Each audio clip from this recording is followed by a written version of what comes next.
Bonjour à tous et bienvenue sur ma chaîne pour une toute nouvelle vidéo. Alors aujourd'hui j'ai décidé de vous filmer un book haul.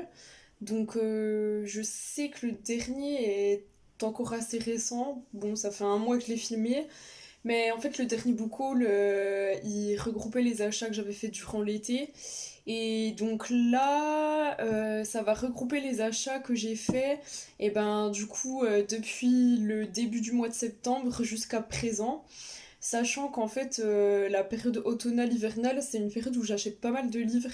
Parce que bah, déjà, on est beaucoup plus à l'intérieur, vu le temps.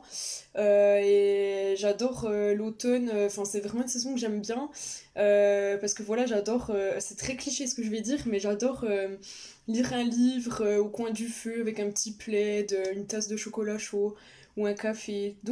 Voilà, c'est pour ça que j'achète pas mal de livres pendant cette période.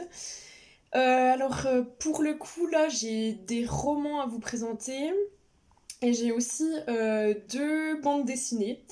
Ça fait super longtemps que j'avais pas acheté de bande dessinée, et donc là, ben, il y en a pas mal en ce moment qui me font de l'œil et j'ai craqué pour deux. Je vais vous présenter ça tout de suite. Pour commencer, j'ai trouvé ce roman dans une boîte à livres. Donc c'est Berceuse de Chuck Palahniuk. Palahniuk, je sais pas comment ça se prononce. En fait, je connaissais pas du tout ce titre. Et en fait, je crois que j'en ai jamais entendu parler, que ce soit sur YouTube ou sur Instagram. J'en ai jamais entendu parler. C'est par le même écrivain que Fight Club.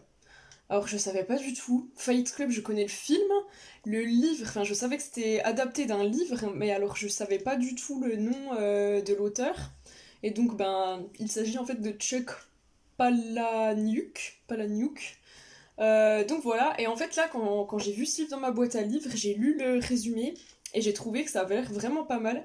Alors, je vais vous le lire. Enquêtant sur la mort subite du nourrisson, le journaliste Carl Streetor découvre qu'une berceuse a le pouvoir de tuer. Une comptine mortelle.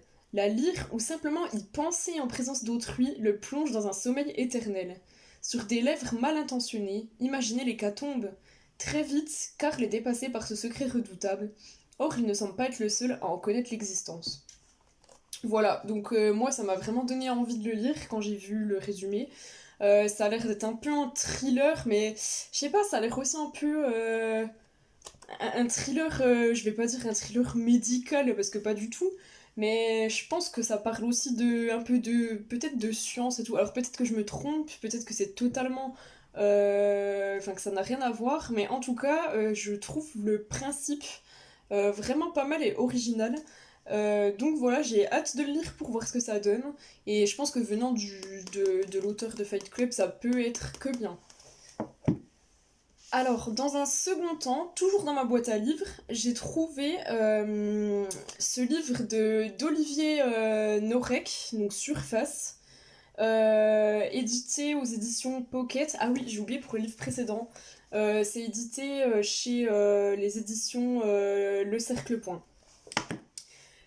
Pour ce qui concerne ce livre-là, Olivier Norek, c'est un auteur très connu de thriller. Moi, j'entends beaucoup parler de cet auteur, mais je n'ai encore pas lu un seul de ses livres. Donc, je me suis dit que c'était l'occasion. J'ai trouvé ça dans ma boîte à livres, donc je l'ai emprunté. Et là, pour le coup, le résumé est vraiment petit. Ici, personne ne veut plus de cette capitaine de police. Là-bas, personne ne veut de son enquête. Cet ouvrage a reçu le prix Maison de la Presse, le prix Relais, le prix Babelli au Polar et le prix de l'embouchure. Donc, honnêtement, en lisant le résumé, on peut pas deviner de quoi ça parle. J'ai aucune idée de quoi ça parle. Et c'est ça qui est bien aussi, c'est que là, pour le coup, ça va être du pur suspense. Par contre, il a eu pas mal de prix, comme vous pouvez le constater. Donc je me dis que c'est bien parti. S'il y a eu pas mal de prix, c'est que ça doit être pas mal. À voir. J'espère juste que c'est pas la suite. Enfin que c'est pas une saga. Parce que si c'est ça, et que par exemple si ça c'est le numéro 3 de la saga et que j'ai pas lu le un ni le 2, ça aura aucun sens, mais je vais quand même me renseigner avant de commencer à le lire, parce que ce serait bête que je commence à le lire alors que ça fait partie d'une saga, mais je crois pas que ça fasse partie d'une saga. Donc à voir, à voir. Je vais me renseigner, mais voilà, voir ce que ça donne. Ensuite, en roman en format poche, donc c'est le dernier que j'ai à vous présenter, il s'agit de L'île du diable de Nicolas Beuglet aux éditions Pocket. Alors, Nicolas Beuglet, autant vous dire que je suis fan.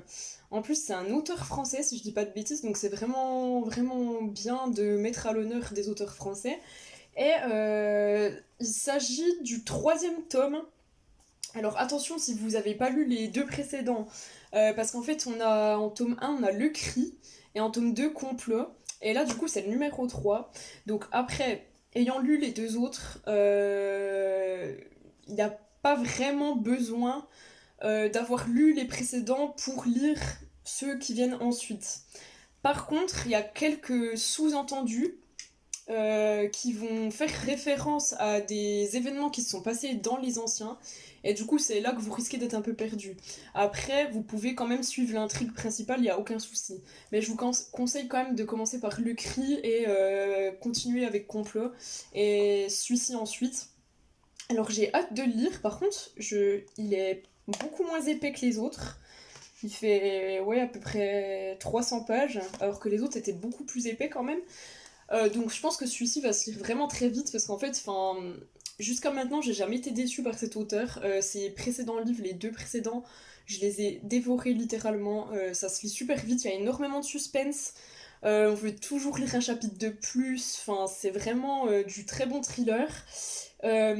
C'est vraiment des livres que je trouve addictifs, dans le sens où quand on commence, on a vraiment, vraiment beaucoup de mal à s'arrêter. Et donc j'espère que ce sera le cas aussi pour celui-ci. Et donc là, pour ceux qui connaissent les précédents tomes, on va suivre... alors, je spoil pas parce que c'est écrit dans le résumé, mais en gros, le cadavre du père de Sarah Geringen, donc l'enquêtrice des deux autres livres, va être retrouvé dans des circonstances très étranges. Et du coup, elle va enquêter, malheureusement, sur la mort de son père. Donc, comme d'habitude, ça a l'air vraiment prenant et très intéressant et toujours voilà, dans cette ambiance forêt de Norvège, glaciale, pardon. J'ai des bugs de paroles en ce moment, c'est abusé. Mais voilà, plaine glaciale de Sibérie, etc. Donc je trouve que c'est vraiment des livres qui sont très bien à lire pour l'ambiance automnale et hivernale. Donc voilà, celui-ci, je pense que je vais pas tarder à le lire. Et donc, toujours pour continuer avec Nicolas Beuglet, j'ai pris le dernier message donc de Nicolas Beuglet aux éditions XO. Et donc là, c'est un grand format. Alors, habituellement, j'ai pas l'habitude d'acheter des grands formats. Parce que déjà je trouve que ça coûte vraiment cher et je sais pas pourquoi j'ai toujours préféré les formats poche. Par contre celui-ci, étant donné qu'il me semble que c'est un one shot, si je dis pas n'importe quoi, je sais pas s'il y aura de suite, enfin j'en sais rien du tout. Par contre je me suis dit que les autres j'avais commencé à les prendre en format poche, donc l'île du diable je l'ai pris en format poche. Par contre celui-ci, vu que c'est un one shot il me semble, ou alors même si c'est pas un one shot c'est le premier qui sort de cette série, et ben je me suis dit allez pour une fois je vais le prendre en grand format, et en fait j'avais vraiment pas envie d'attendre sa sortie en poche, donc voilà. Donc Nicolas Beuglet, le dernier message. J'adore la couverture, pareil je trouve ça fait très ambiance automnale, et voilà, donc vous aurez compris je pense que j'adore cet auteur, donc j'espère que je trouverai ce livre aussi bien que sa trilogie précédente. Et donc là, pour le coup, le résumé est vraiment important. Donc je sais pas si je vais tout vous lire, mais en gros, l'intrigue se déroule en Écosse. Alors, je me souviens pas avoir lu de livre qui se déroule en Écosse. Donc là, pour le coup, ça va être, je pense, une première aussi. Et c'est un pays qui m'intéresse, donc je pense que ça peut être pas mal. Euh, donc voilà, donc on se trouvera en Écosse avec un monastère, il me semble, en décor de fond, et un pensionnaire de ce monastère est retrouvé assassiné. Son corps est mutilé de la plus étrange des façons. C'est l'inspectrice écossaise Grace Campbell qui est chargée de l'enquête. Et donc, ça m'a l'air pas mal du tout, étant donné que qu'il est question également de cabinet de travail secret aménagé dans les murs, un cabinet constellé de formules savantes. Que cherchait ce fameux personnage de ce monastère? Pourquoi l'avoir éliminé avec une telle sauvagerie? Donc voilà, moi il m'en faut pas plus pour avoir envie de lire un livre. Voilà, un monastère, des secrets, des formules étranges. Donc je pense que c'est la bonne recette pour que j'apprécie ce livre. Donc à voir et je vous en reparlerai très vite, je l'espère. Et donc ensuite, je viens tout juste de dire que j'achetais rarement des grands formats. Le prochain que j'ai à vous présenter est également un grand format. Alors il s'agit de la 9e maison de Leigh Bardugo. Leigh Bardugo, je pense que ça se prononce comme ça. Et donc là, comment vous dire que la beauté de la couverture, honnêtement, j'ai pas pu faire autrement que de l'acheter. Et que de l'acheter en grand format, parce que... Voilà, en format poche, je pense qu'il sera pas mal aussi, mais là, avec l'écriture en relief qui brille, le serpent, ah là là, je pourrais pas faire autrement que de l'acheter. Et donc, donc il est publié chez De Saxus, j'ai oublié de préciser, et donc ça m'a l'air d'être un roman très noir. J'ai vu déjà pas mal d'avis à son sujet, il y a beaucoup d'excellentes critiques. Donc en fait il s'agit je crois de fantasy adulte, si je dis pas de bêtises. Il me semble que c'est un roman, oui, un peu fantasy, mais vraiment sombre. On n'est pas dans Harry Potter, quoi. Et voilà, donc vraiment, ça fait super longtemps que j'ai pas lu de fantasy, que j'ai pas lu de choses fantastiques. Et donc je me suis dit, eh ben, pourquoi pas retenter avec celui-ci, pourquoi pas réessayer avec celui-ci. D'autant plus que, voilà, comme je l'ai dit, ça a l'air très, très sombre, très glauque. Et moi, j'adore tout ce qui est sombre, tout ce qui est glauque. La fille un peu bizarre, mais bon, c'est comme ça. Et donc voilà, et je sais que c'est un premier tome, parce qu'en fait il va y avoir une suite, j'ai entendu ça l'autre coup sur YouTube. Donc honnêtement, je pense que enfin, ce livre-là, je trouve que c'est un bijou, vraiment. Et si ce que j'ai lu dans les critiques est vrai, je pense que ça va très fortement me plaire. Donc j'ai hâte de le commencer. Et donc ici, on suit Alex, qui a vécu une adolescence chaotique. Elle est élevée à Los Angeles par une mère hippie. Elle a abandonné l'école très jeune pour se retrouver dans un monde sombre, violent et sans avenir. À 20 ans, elle est la seule survivante d'un horrible massacre inexpliqué, et c'est sur son lit d'hôpital qu'elle se voit offrir une seconde chance. Rejoindre la prestigieuse université Yale en intégrant la maison l'été. Cette entité, appelée la 9e maison, surveille les 8 sociétés secrètes de Yale. Ces dernières forment les futurs décideurs ainsi que les personnes influentes et pratiquent la magie sous différentes formes, bien souvent sinistres et dangereuses. Alex a été choisie car elle possède un pouvoir rare et mystérieux, elle peut voir les fantômes. Alors que son mentor a disparu, elle va devoir enquêter sur le meurtre d'une jeune fille. Ce qu'elle va découvrir va bien au-delà de l'horreur. Donc là, pareil, recette magnifique. On a du meurtre, on a de la magie, on a une université avec des différentes maisons, etc. Donc je pense vraiment que ça peut être pas mal du tout. Voilà, et ça fait honnêtement, ça fait un petit bout de temps que j'ai envie de me relancer dans une histoire comme celle-ci et je pense que là, c'était la bonne occasion. Donc voilà, à voir ce que ça va donner et j'espère vraiment que ça tiendra ses promesses parce que j'ai vu vraiment d'excellentes critiques et j'espère ne pas être déçue. Il y a le téléphone qui sonne. Il s'arrête, c'est bien, il m'a entendu. Alors ensuite, pour la suite, j'ai 3 romans à vous présenter et ce sera les derniers romans. Et donc là, il s'agit de la suite des romans éternels. Donc les voici. Est-ce que je vais arriver à tous les porter? Telle est la question. Je gagne. Nous avons Les Hauts de Hurlevent de Émilie Brontë. Donc très belle couverture. Nous avons ensuite Les 4 filles du docteur March de Louisa May Alcott. Alors cette couverture, je l'adore, ça fait très automne. Voilà. Et on a Janer de Charlotte Brontë. Pareil, magnifique couverture. Alors celui-là par contre est beaucoup plus épais que les autres. Je sais pas si on verra bien à la caméra, mais comme vous pouvez voir, il est quand même beaucoup plus épais. Il fait quasiment le double. Non, j'exagère un peu. Mais on n'en est pas loin. Donc voilà, donc 3 romans classiques que je n'ai jamais lus, du coup. Donc c'est l'occasion. Et voilà, donc je suis très contente. Donc comme toujours, il y a des illustrations à l'intérieur. Voilà. Et donc voilà, donc j'ai hâte de les lire. En tout cas, je sais que dans la bibliothèque, ça va être magnifique. Alors par contre, j'ai entendu sur ces livres que la traduction laissait un peu à désirer, qu'il y avait beaucoup de coquilles et que la traduction était pas... C'était pas super bien fait. Donc j'attends d'en lire un pour vous donner mon avis. J'espère que c'est pas non plus catastrophique. Parce que je trouve que quand on lit des classiques, surtout, c'est très important d'avoir des bonnes traductions. Euh, Parce que les classiques, souvent, bah, c'est pas des livres qui se lisent très facilement. Enfin, je sais pas vous, mais pour moi, je sais que quand je lis des classiques, alors après, ça dépend lesquels, vous allez me dire, mais il y a des classiques, si les traductions sont mal faites, c'est une catastrophe.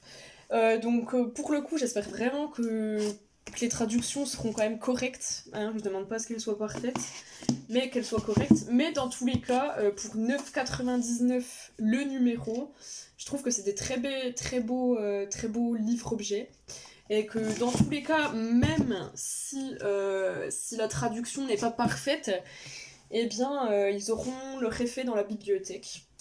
Donc voilà. Voilà, donc là, je vous fais pas de résumé pour le coup parce que je ne sais absolument pas de quoi ça parle. Enfin, j'exagère un peu, je sais plus ou moins de quoi ça parle, mais pas dans leur intégralité, donc je ne préfère pas en parler. Mais voilà, en tout cas, sachez que... Donc là, on en est au numéro 4. Non, 5 pardon. Ça, c'est le numéro 5 qui vient de sortir, là, quasiment à l'heure où je trouve cette vidéo. Et donc, le prochain numéro, il me semble, donc qui sortira dans 2 semaines, enfin 1 semaine et demie maintenant, il me semble que c'est Raison et Sentiment de Jane Austen, il me semble. Si je me trompe pas. Donc voilà. Voilà pour les romans éternels que vous pouvez trouver chez vos marchands de journaux. Et donc pour finir, j'ai 2 BD à vous présenter. Alors, honnêtement, les 2 BD n'ont rien à voir entre elles. C'est des sujets totalement différents. J'avais envie de tenter. Donc tout d'abord, je me suis procuré Une nuit à Rome de Jim. Alors je sais pas si on verra bien à la caméra. Donc Une nuit à Rome de Jim, très belle couverture. Et donc moi en fait j'en ai jamais entendu parler non plus de cette BD. Et c'est en étant dans ma librairie, j'étais au rayon BD, j'ai repéré celle-ci. En fait j'ai vu Rome dans le titre. Il m'en faut vraiment plus. Mais quand j'ai vu Rome, je me suis dit ah, enfin ça a fait tilt. Et en fait, j'ai fait un voyage à Rome il y a quelques années maintenant, et ça a été littéralement un coup de cœur. Je sais que de toute façon, je veux y retourner, j'y retournerai. On va déjà attendre que le Covid s'en aille, enfin que la Covid s'en aille, mais vraiment Rome, c'est une ville, enfin ça a été un réel coup de cœur. Voilà, tu fais 3 pas dans la ville, t'as un monument historique à tes pieds, tu marches, tu sais même plus où regarder tellement il y a des choses historiques dans toute la ville en fait, et c'est juste magnifique, c'est une ville vraiment magnifique. Donc, quand j'ai vu Rome dans le titre, esprit faible que je me suis tournée dessus, et en fait j'ai vu que ça parlait, enfin que c'était une histoire d'amour d'après ce que j'ai compris. Alors là c'est pareil, je ne sais pas vraiment de quoi ça parle, si ce n'est que à 20 ans, ils se sont promis de passer ensemble la nuit de leurs 40 ans. Voilà, donc phrase d'accroche intéressante. Je me suis dit, ben pourquoi pas voir ce que ça donne. Et donc là, voici un peu, je monte une planche. Voilà un peu les dessins. Donc les dessins, je les trouve super beaux. Donc là, on a la place d'Espagne, si je dis pas n'importe quoi. Et on reconnaît vraiment bien les lieux, pour ceux qui sont déjà allés à Rome. Et donc, par contre, le seul bémol de cette BD, c'est qu'il n'y a pas vraiment beaucoup de texte. Donc je pense que ça va être une BD qui va se lire très vite. J'essaie de vous trouver une autre planche. Où on verrait peut-être des paysages ou je ne sais quoi. Bon, j'en trouve pas, bon, c'est pas grave. Mais voilà, en tout cas, je me suis dit une histoire d'amour à Rome. Ça peut être un bon compromis, donc voilà, donc à voir ce que ça donne. Donc là, il s'agit du livre 1, et il me semble qu'en tout, il y a 4 livres. 4 numéros, il me semble, si je dis pas de bêtises. Donc voilà, donc à voir ce que ça donne. J'ai complètement oublié de dire que c'était aux éditions Grand Angle. Et donc voilà, donc pareil, je vous en reparlerai très vite parce que ça, je pense que je vais l'avoir lu d'ici peu. Et pour terminer, donc la dernière bande dessinée que j'ai achetée, alors pour le coup celle-ci je l'ai vue tourner sur beaucoup de comptes Instagram, sur beaucoup de chaînes YouTube. Il s'agit de Peau d'homme de Hubert et Zanzim. Et donc c'est édité chez Glénat. Et donc là, pareil, le titre m'a tout de suite intriguée avec la couverture. Une femme qui met une peau d'homme. Dit comme ça paraît très étrange, mais ça m'a l'air d'être une petite pépite. Et ça, c'est la même chose. J'ai vu énormément d'avis positifs. Donc, je pense que ça va me plaire. Et donc, le résumé nous dit: les femmes de notre famille, nous avons un secret. Nous avons en notre possession une peau d'homme. Nous l'appelons Lorenzo. Une fois la peau revêtue, nul ne peut se douter que tu n'es pas un garçon. Ainsi, tu pourras voyager incognito dans le monde des hommes. Donc d'après ce que j'ai compris, on va suivre une famille, enfin une fille plus précisément, qui possède une peau d'homme, et grâce à cette peau, elles vont pouvoir faire croire aux yeux de tous qu'elles sont un homme. Et donc, étant donné que je pense que ça doit se passer dans une époque où les femmes n'avaient pas beaucoup de droits, je pense que la femme qui se vêtit de cette peau pourra s'incruster entre guillemets dans le monde des hommes, et donc pouvoir peut-être vivre des choses qu'elle ne pourrait pas vivre sans mettre cette peau. Donc voilà, à voir. En tout cas, moi ça m'intrigue énormément. Je trouve que le scénario est super original. Et donc là, pour le coup, il y a plus de pages que dans la BD précédente. Donc je vais essayer de vous montrer une planche également. Donc voilà les dessins. Alors là, c'est pas du tout le même style. La galérienne. Ouh là là, oh là là. Alors, style de dessin. Là, il y a le petit bordereau qui s'en allait. Donc voilà un peu le style de dessin. Je sais pas si vous voyez bien. Là, on est plus sur des dessins. Une nuit à Rome, c'était des dessins un peu plus réalistes, on va dire. Là, c'est des dessins plus. Je sais même pas quel mot employer en fait. Mais voilà, c'est sympa aussi. C'est pas du tout le même style. Mais voilà. Je pense que ça m'a l'air pas mal du tout. Et la couverture, je la trouve super belle. Voilà. Alors voilà, c'est tout pour cette vidéo. Je vous ai présenté tous mes achats, donc de début septembre à mi-octobre à peu près. Sachant que en novembre, il y a mon anniversaire, donc je pense que je vais un peu racheter quelques livres. Donc je pense tourner un book haul d'ici la fin de l'année, ou peut-être avant, mais bon, je vais essayer de pas trop craquer quand même, parce que j'ai quand même pas mal de livres en attente. Et sinon, très prochainement, il y aura l'update lecture sur le Pumpkin Autumn Challenge. Donc voilà, pas mal de petites choses en prévision. Donc voilà, j'espère que cette vidéo vous a plu. Si c'est le cas, n'hésitez pas à me mettre un petit pouce bleu ou à mettre un commentaire, des critiques constructives pour que je puisse améliorer la chaîne, ou même des idées de vidéos si vous en avez. Et voilà, moi je vous dis à bientôt et bonne soirée.